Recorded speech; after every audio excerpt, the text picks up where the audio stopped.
Did I just, as usual, I started the broadcast with my fingers on my nose.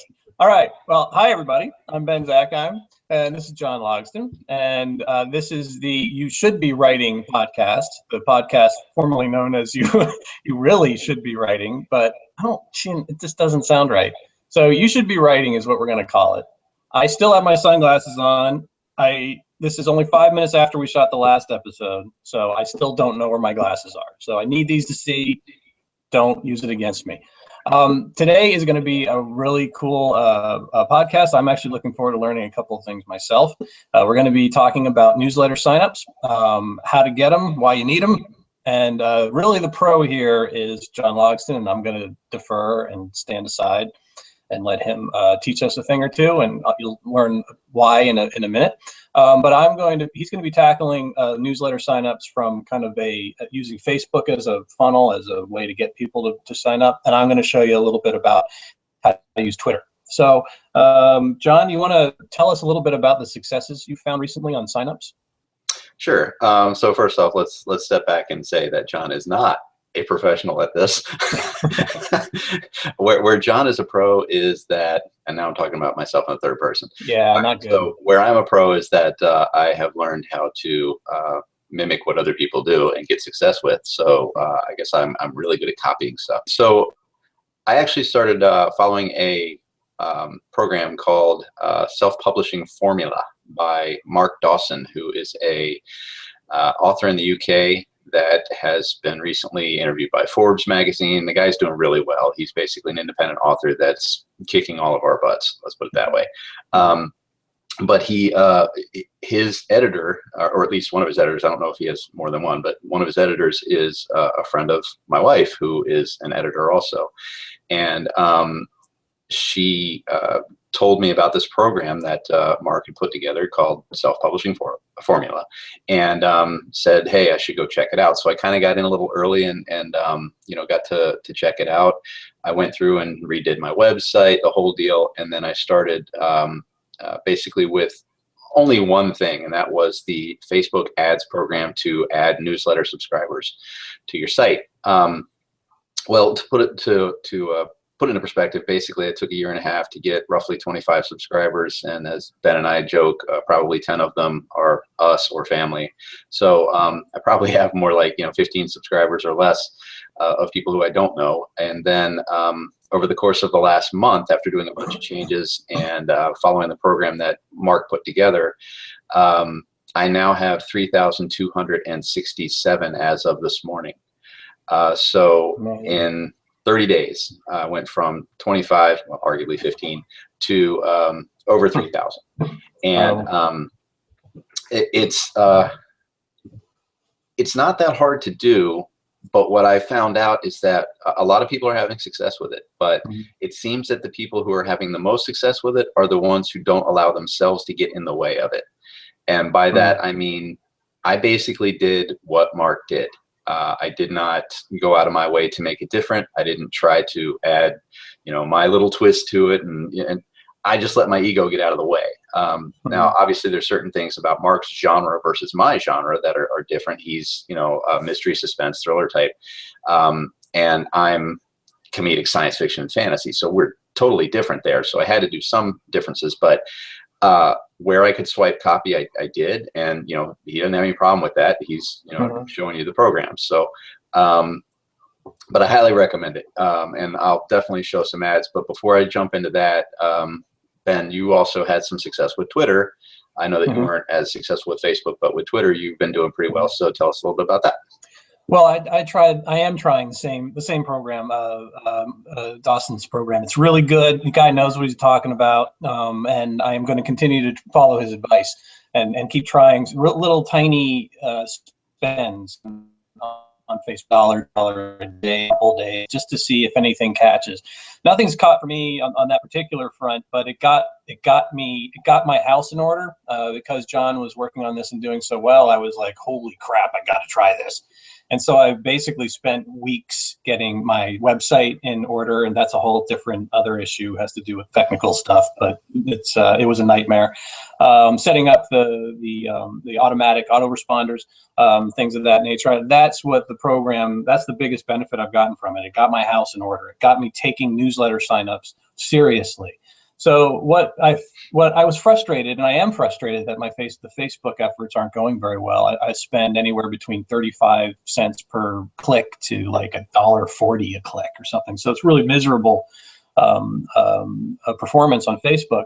So I decided to give it a shot on Twitter, and I'm finding a bit more success there using essentially the same formula. And we'll get into that after John shows you how to do it on Facebook a little bit. It's more things are working better for me on Twitter because I get Twitter more than I get Facebook, and I understand how people consume tweets. And I don't get Facebook as much. I've never clicked with it very much. So I think that's probably the primary reason why I'm finding a little bit more success. Not that kind of success, but getting several signups from a free tweet. I'll take that any day over spending any money on Facebook. Yeah. So why don't you dive in? Well, before, one of the things we want to talk about is why do you want to have subscribers and everything else? Sure. A lot of times you might find, hey, if I, go advertise over here, I'll get, 10 sales today, or 500 sales today. It depends on what market you're in and what you consider. Wow, I mean, there was a time where I got 1 sale a day, and I was like, this is amazing. Having n number of sales a day that is good for you. That's great. The problem there is that you're looking at your business at a very short future. You really need to look at it a lot longer. And in order to do that, you need to have people who really understand your stuff, get your stuff, and enjoy your stuff. And if you can't find a good set of people that actually do, you have a very short career in this, except for every book, maybe you push and push and push, but then you have to ask the question about your return on investment. How much are you spending? How much time are you spending, and so on? And what are you really getting back for it? If you have, let's say, like I had 25 people, and then I release a brand new book, and you're only going to get a percentage of your signups to actually go out and get your book. They might over the course of time, but maybe not, day one. Then, of that 25, 5 people, thanks mom, bought my book, at that point. Yeah. So, but now, I'm edging towards 3,500 people. Well, if you take that same percentage and drop that down, I have a lot bigger base to pull from. And I'm also hoping that, those folks are going to enjoy the next book and the next book and the next book and so on. So it can kind of, continue that down. And of course, if you have people who really enjoy your stuff, they're going to tell other people about your stuff. And then next thing you know, that list can just grow virally, which is huge.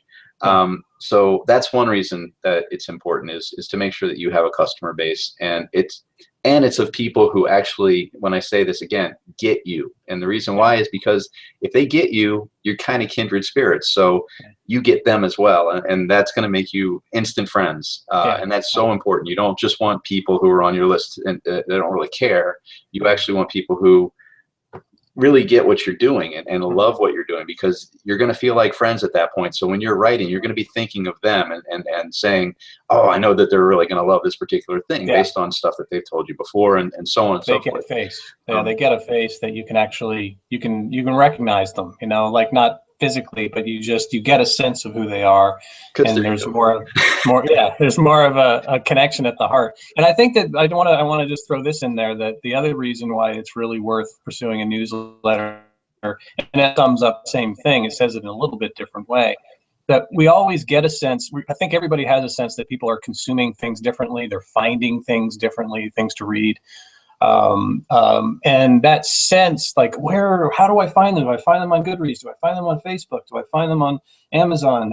How do I find them? Well, I think the biggest discoverability problem has been solved by newsletters, because even though it's a throwback, even though we're going back to the email, that is still the way a lot of readers, I think, like to communicate. They like to be able to filter through what they are getting recommendations about.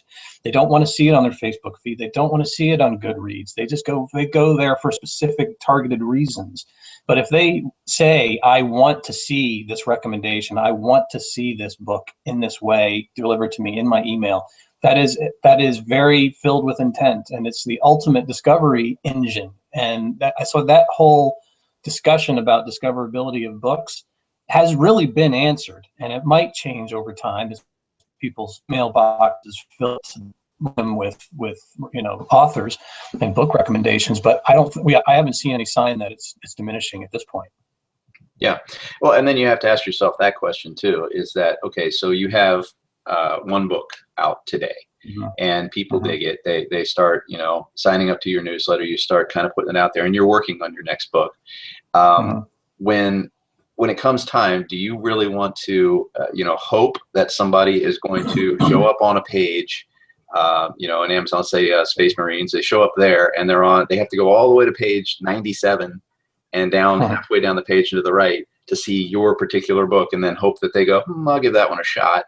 Or do you want to have, 500 people on your newsletter or more that you can say, hey, I'm releasing the book this weekend. It's going to be 99 cents. Normally it's $2.99, but it's going to be 99 cents for this weekend for you folks because you're on my newsletter and you're awesome and all that. And then they instantly are looking at this and going, oh, this is neat. I've been waiting for this because I really enjoyed the last book by this author. And so next thing you know, you get a good percentage of those folks downloading it and everything else. And we'll talk about street teams in a minute because that's important too. But wow, I mean, think about that. If you had a 500 subscriber base and 50 people, just say 50 people bought your book on day one. Now, granted, it's at a cheaper price. You're not looking to make, that's not the money that you're trying to make here. What you're trying to get is Amazon discoverability. And if all of a sudden you've got 50 people downloading your book today, Amazon's going to go, that's interesting. And then tomorrow you might get another 50 people because the people who are on your newsletter didn't open it until tomorrow or whatever. So the next thing you know is Amazon's kind of looking at you a little bit. And that's what you want, because you want their algorithms to check you out. If they check you out, they bubble you up. If they bubble you up, more people will discover you. Won't be on page 97 anymore. You might be on page 2 or page 1. And now you are in a better position to be clicked. Yeah, and let me just quickly throw this in, then I think we should jump into some specifics on Facebook by you. But just as proof, I've lived that percolating to the top Amazon thing for about over a year now on Shirley Link. The Shirley Link, the first book, has been in the top anywhere between 1,000 and 5,000, a free download book, right? So it's always in the top 10 of teen mysteries.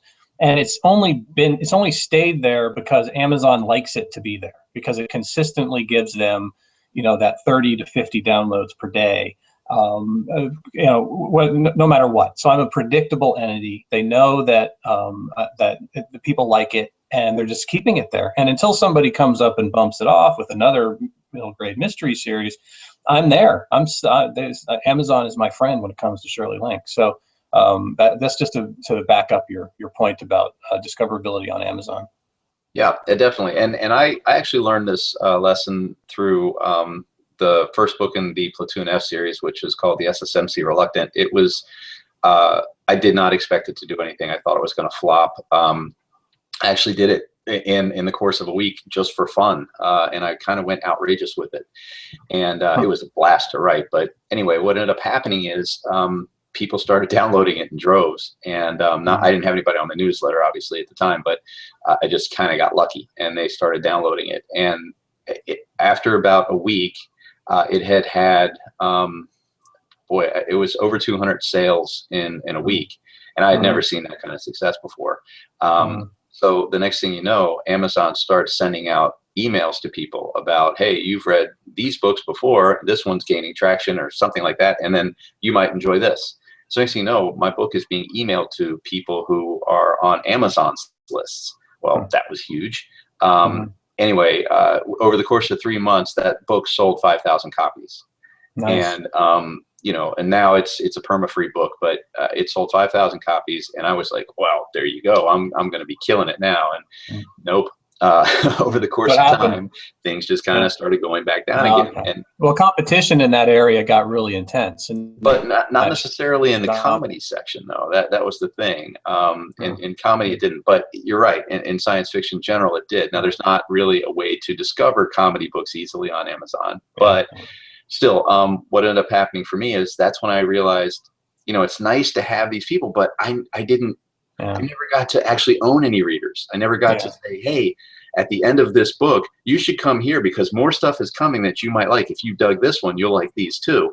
I never really got much of a chance to do that. I tried to point them to the next book and so on, but really what you want is you want to be able to, like Ben was saying, you need to have that mailbox. You need to have a way to say to that person, hey, here you go. Now, some people might, you know, think they like your stuff for a while, or maybe they go, hey, you're going to get some free books, whatever. And then they go, I'm going to unsubscribe. So, you know, who's to say that I have 3,500, you know, in a week or so, and then I have 1,500, you know, in a month from now because so many 2,000 unsubscribe. Could happen. Yeah, exactly. I mean, you're keeping the people who are interested, and you'll keep us posted on the list, right? Yeah. Well, let's jump into stuff, man. I want to learn something. Okay. So again, the first thing I want to point out here, I'm going to go ahead and share. So Ben, you might want to mute because otherwise, if you make noise, it'll bounce off the thing. Okay. So the first thing I want to do here is share the screen. Okay. All right. Hopefully you can see this. All right. So I want to point this out one more time. This is not something that I came up with and was like, hey, I'm great. This was actually done by Mark Dawson. I've done these ads, but it was based off of his formula. And it relates to the self-publishingformula.com, which you should really check out. As you can see over here, this is an ad that I put together using his formula again, and it's for a book called Bob the Zombie.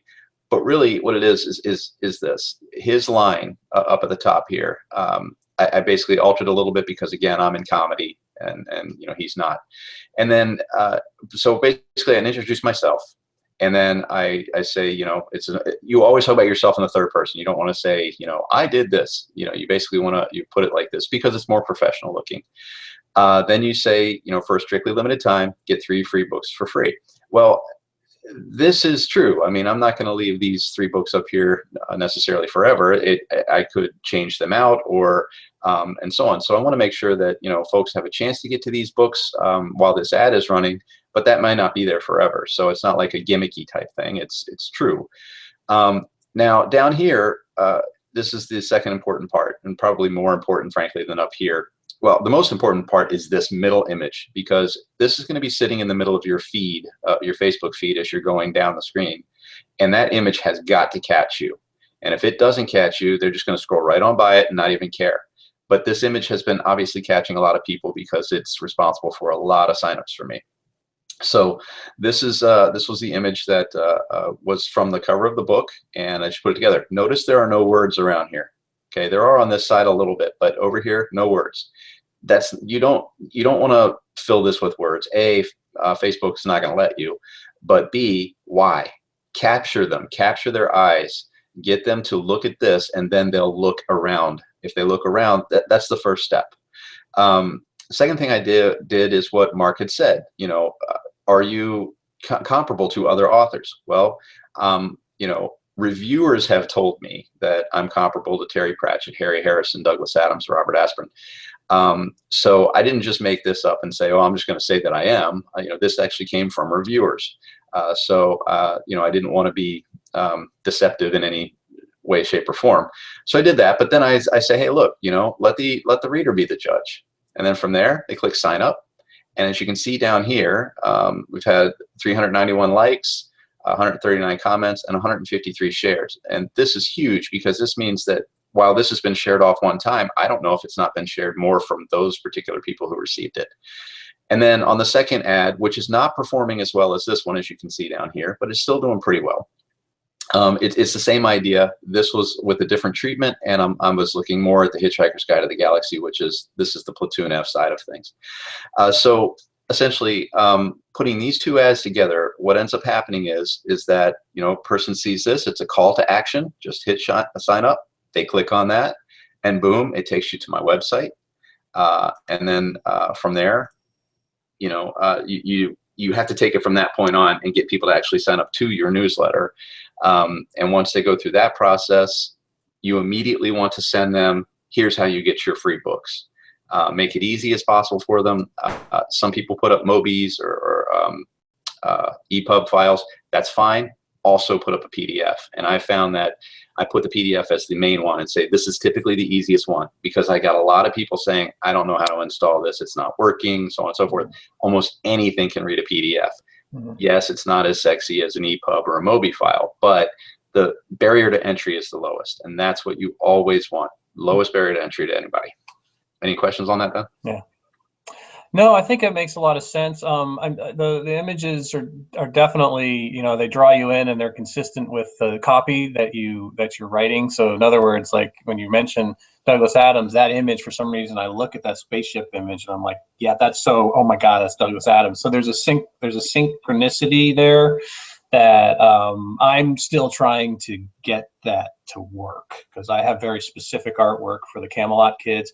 I work very hard with the illustrators to get just the right tone. It doesn't seem to be resonating with the Facebook readers the way I want it to. So that's been a problem for me to get over. Like, how do I get an image that will resonate specifically with Facebook readers? The people that I'm trying to advertise to. So I'm going to probably just keep pinging you for questions on that as time goes on. I think, have you found any kinds of images do better than others? It's just, throw up your best image and cross your fingers. Yeah, well, one thing that I've heard a lot of people say is that red catches the eye. The concept of red means stop.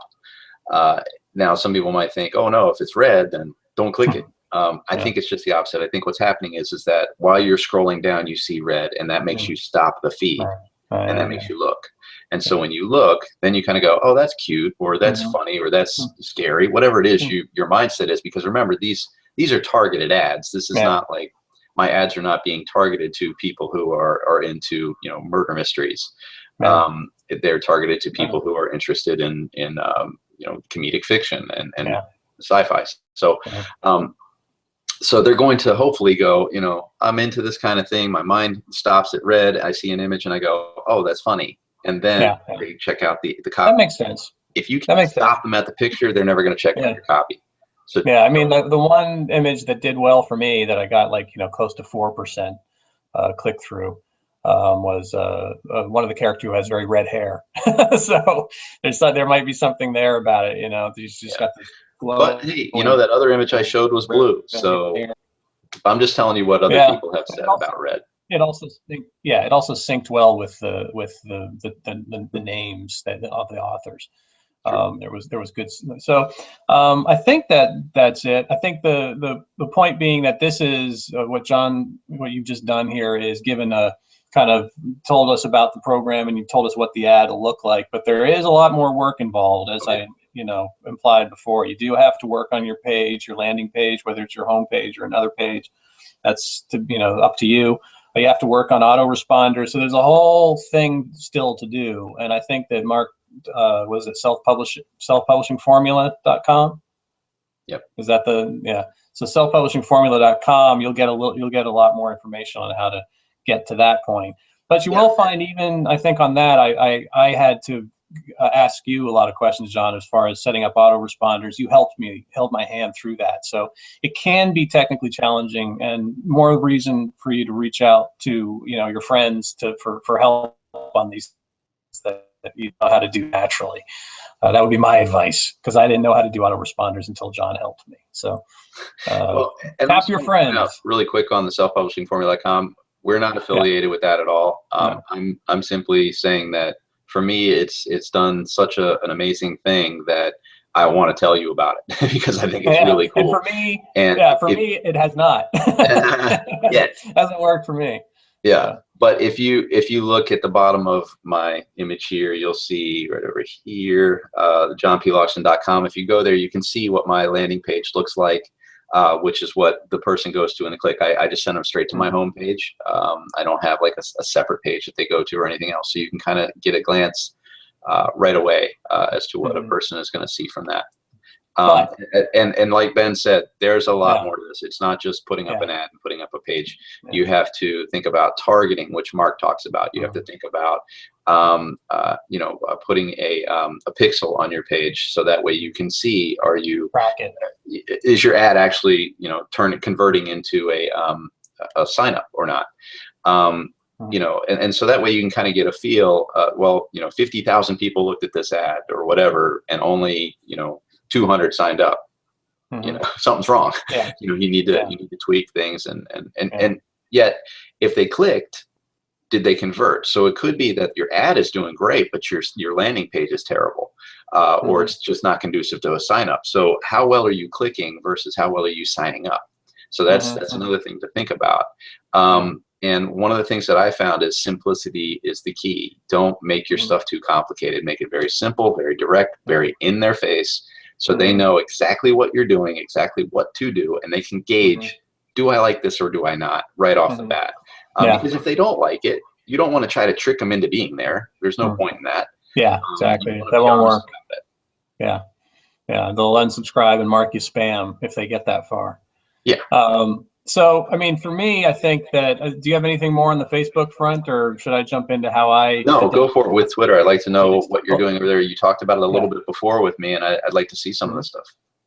Well, I'm not comfortable with Facebook, as I said before. I've never liked it. Twitter is more my cup of tea. I like the idea of packaging up my message in 140 characters, is something haiku-like about it.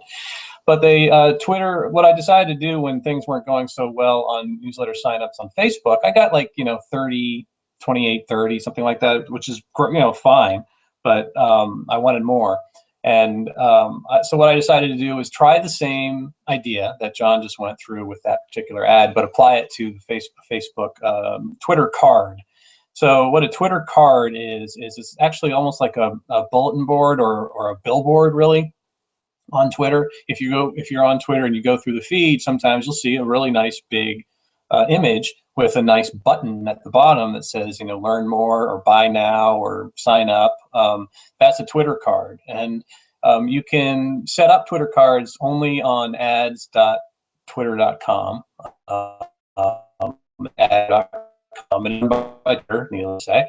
But you do need to give your credit card to get an ads account there.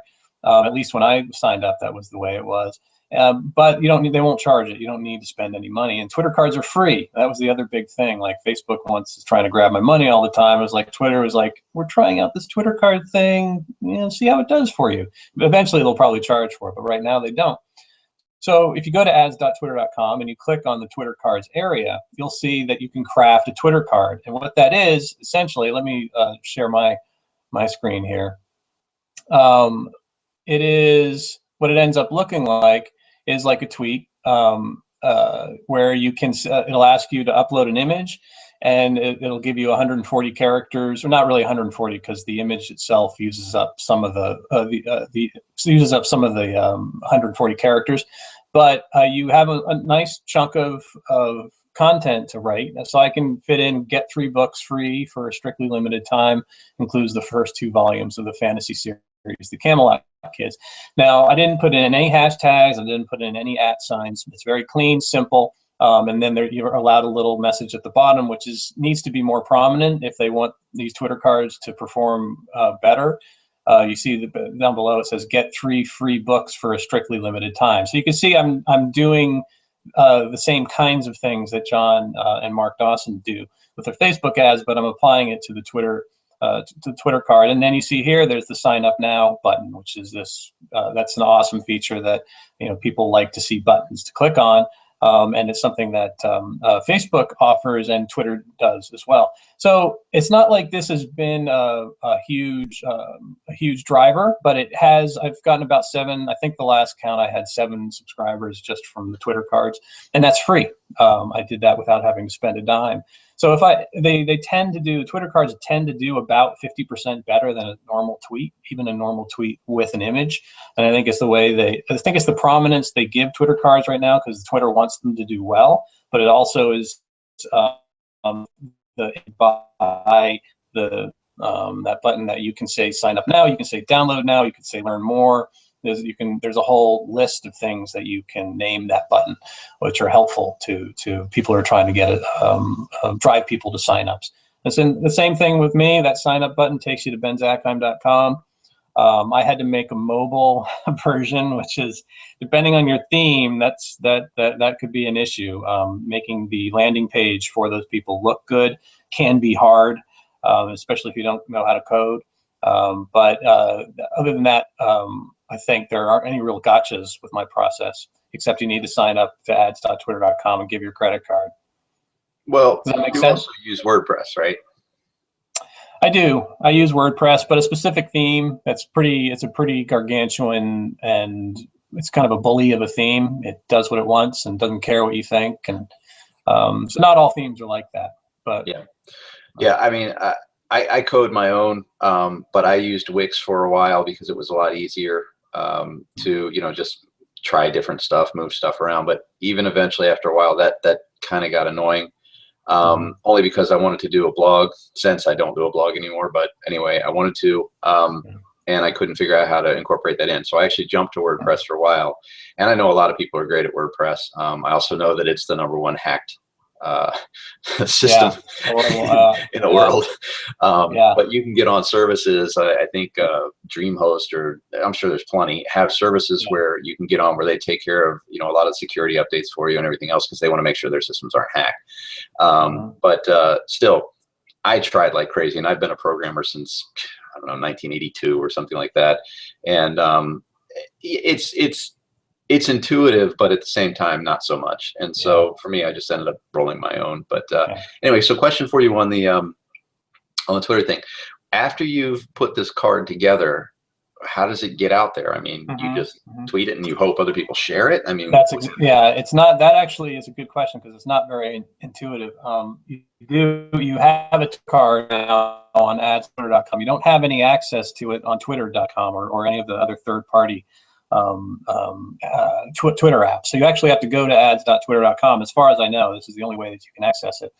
And you see that there's a tab for cards, and you can assign the cards different kind of intent. The same way on Facebook you can have campaigns, that then you have ad sets, and then you have ads. It's similar on Twitter in the sense that you can have this particular card for sign up, other card for downloads, and this one for sales. And then you can assign a pixel as well, so you can track the conversion rate on the Twitter card. So you go to the ads.twitter.com and you basically tweet it. You find the card and you attach the card. You do your tweet. You attach the card to it, and it sends it out. And you don't want to do it too much. Like, I think people get kind of sick and tired of seeing it in their feed, and Twitter will stop you at a certain point if you try to do it too many times.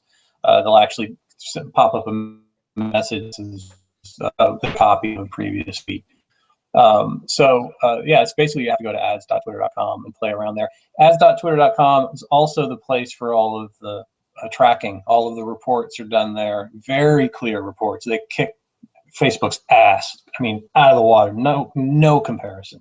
They're visual. They're beautiful. They're clear. They're robust. They're exportable. They're awesome. So I have no complaints there as far as finding out how tweets are doing and identifying them quickly and being able to replicate what's doing well quickly and kind of push the other stuff aside. Easy to do. So I would mostly recommend Twitter if you're more comfortable with Twitter, because I think you're going to do better on the social network that you're more comfortable on. So let me ask you something else about Twitter then. Do you also auto tweet this thing, or I mean your ad, or do you only post it once? I'm still a little unclear about that. I understand what you have to go to ads.twitter.com in order to set it all up and everything else, but how does it actually, how do I get it? I create one today. How do I get it out to the masses? I mean, You tweet it like a normal tweet, but you tweet it only from ads.twitter.com. Oh, okay. Yeah. I got you. I misunderstood. It resides there. It has its own area under the creatives tab, I think it's called. And you go to creatives tab and you'll see your cards are there. And again, you can give them different campaigns. There's also actually, there is one more interesting thing might be worth people checking out. I don't remember what they call it. I think it's a lead-in card or something like that. It's a specific kind of card with a campaign that's all about newsletter signups. And what it does is if you can integrate it with MailChimp or any of the other subscription newsletter services out there, and it will pass the information, the email information from the moment the person clicks on the tweet. So there is no landing page, there is no going through the process. If this person is willing to give you the email to get those 3 free books because they like that tweet, automatically happens. And Twitter sends you, your Twitter doesn't even send it, they send it to your newsletter service, and that person is a subscriber and they're plugged into the autoresponder and they're ready to go. That's actually pretty powerful. I mean, because it is pretty powerful. Everything you want to do everything you can to minimize the number of clicks that a person needs to go through in order to get to something. I mean, that's something that you and I learned in the games industry. Oh yeah. The main thing is if you've got to click here to then click here to then click, eventually a person just goes, forget it. So yeah, that's awesome. Yeah, that's it. And I'll get the name and we'll talk about. I'll bring it up in the next episode of what the name of that kind of campaign is. It's on ads.twitter.com and it's something like a lead-in campaign or something like that. So or a lead campaign. All right. Well, that's all I got. We didn't talk about street teams. Maybe we should save that for next time. But just a really quick on street teams. What is it?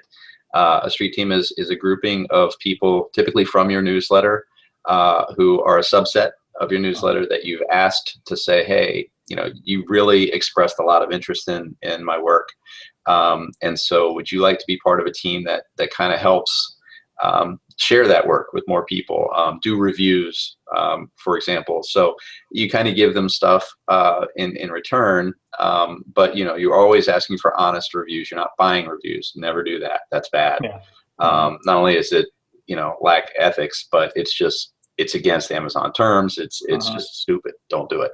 But basically, street team, these are folks that you might say, hey, I'm going to give you a copy of my book 2 weeks before release, and you get a copy, and I'm hoping that you'll review it, honestly review it. So if you don't like it, you can either not review it, or you can say, hey, I didn't like it, and that's acceptable.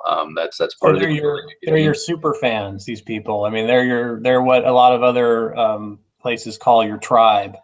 And the point being that these are people that will respond, they'll buy, they'll get you on the charts, and they'll give you a chance to hit, and they'll share as importantly. So yeah, let's talk about that next time, because I think let's do because there's a lot to get into on street teams, and there's some lessons that you can learn pretty quickly. So yeah, let's talk about that next time. But for now, I think we've given a good enough cover. So ads.twitter.com for doing Twitter cards, and check out the selfpublishingformula.com for the stuff that Mark Dawson is talking about. So you can get more information about Facebook ads, which by the way is just tip of the iceberg. There's tons of stuff coming from what he's doing. I can't wait to see it. I won't be sharing all of that because it's his domain, but I figured this little bit is something that he kind of talks about anyway in his sign up to the newsletter. So he'll be getting into sales too. So I look forward to that. Like, how do you convert Facebook ad into an actual sale? So I would rather have that. But yeah, and plus, I know you're going to be releasing another TCK book coming up here. I'm going to be releasing one for Warped Conduit, so we can kind of talk about, as we're going through that, what kind of things are going well with what we're doing and what's not. Yeah, that's right. Look forward to it. Cool. All right, man. All right, guys. Bye.